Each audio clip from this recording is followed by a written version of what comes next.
Monica. I'm busy breastfeeding, so if you hear baby sounds, that's what that is. So this morning, very early, around 5 o'clock, my 3-month-old baby boy, for the very first time, had a fever, 38.8.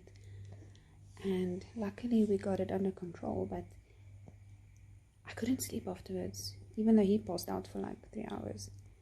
And I was just thinking about so many things that they don't tell you when you become a mom for the first time, or when you're expecting. And I just wanted to talk about it, just a couple of things off the top of my head. So the first thing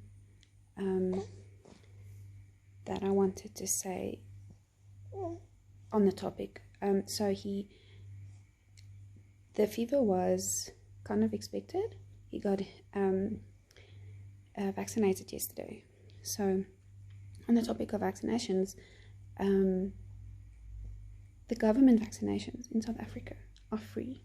So if you're pregnant and you start doing research around vaccinations and the cost around it, like when I did that, I nearly had a heart attack when I saw how expensive they are. But so there are government issued vaccinations, and exactly the same ones are issued by private companies, and you don't need to get the private companies. The government ones are fine and they're free.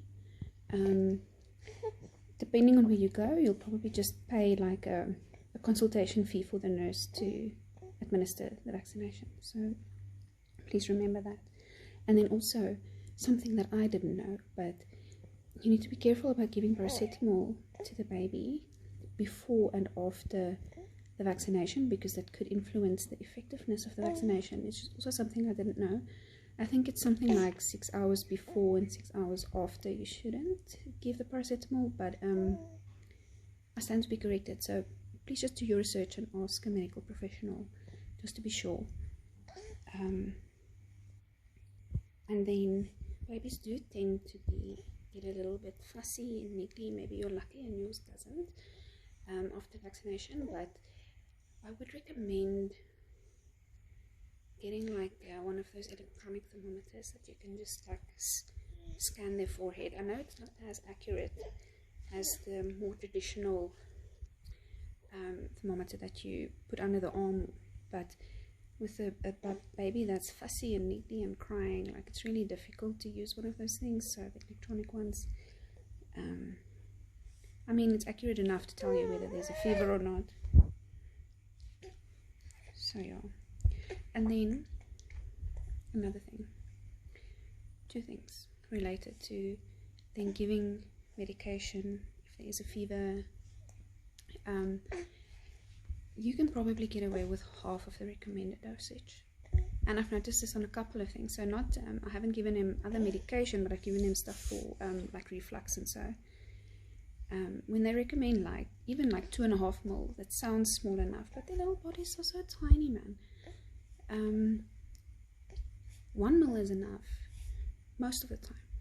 Try 1 ml first, and then if that doesn't work, then you can give a little bit more, right? But maybe try for less. So even with the fever medication I gave him, I just did 1 ml, even though they recommended 2.5, and it did the trick. You don't want to.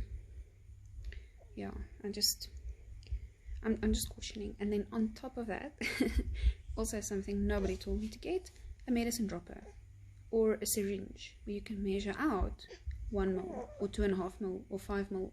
I haven't seen one for 5 ml, but 2.5 should do. No one told me to get that.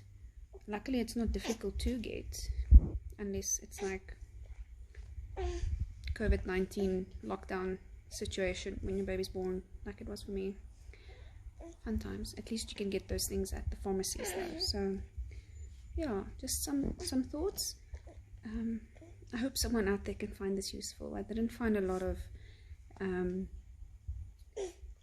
advice online specific to the South African context when I was pregnant. So it just dawned on me this morning as I was lying there worried, watching my baby, that maybe I can help someone else. So yeah,